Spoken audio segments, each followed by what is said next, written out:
Jadi pasal tu saya selalu ulangkan perkara ni. Benda ni kan satu tindakan kolektif. Ianya bukan tentang di Duyung saja, tapi di seluruh negeri Melaka, di seluruh Malaysia. Semua wakil rakyat, semua ahli parlimen kena bersuara tentang perkara ni, mendesak kerajaan agar mengubah.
Konteks Duyung, kita kalau sebenarnya kita lebih kurang ada 300 lebih orang penghuni Rohingya di Duyung.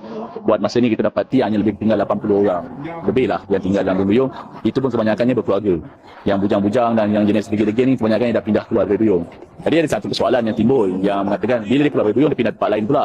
Jadi pasal tu saya selalu ulangkan perkara ni. Benda ni kan satu tindakan kolektif. Ianya bukan tentang di Duyung saja, tapi di seluruh negeri Melaka, di seluruh Malaysia. Semua wakil rakyat, semua ahli parlimen kena bersuara tentang perkara ni, mendesak kerajaan agar mengubah rang undang-undang yang ada ni, mengubah segala akta yang ada ni tentang bagaimana kita melayan pendatang asing, bagaimana kita melayan pelarian ni. Kita tak boleh selama-lamanya dalam keadaan begini.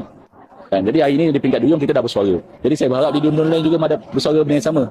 Kalau macam ni nanti last kali Duyung kosong tempat lain jadi mangsa, lain orang lain pula yang menderita. Tak adil juga untuk orang lain kan. Ada benda kawasan lain? Ada. YB Kota Lasmana ada jumpa dengan saya berbincang bagaimana nak dilaksanakan. YB ke sidang pun ada berbincang. Sebab apa? Masyarakat, golongan aktivis ni bermainkan sentimen agama. Bila menceritakan pelarian Rohingya ni dia akan kaitkan dengan tentang agama Islam. Jadi sebenarnya isu kita bukan tentang agama, bukan tentang cerita resis atau tak, tapi kita tentang keselesaan masyarakat setempat, tentang keselamatan sosial kita bagaimana. Kalau mereka pun tak boleh nak menghormati kita sebagai penduduk negara ini, bagaimana kita nak kita tentang agama dengan mereka? Sedangkan prinsip asas agama keharmonian itu pun mereka tak pegang.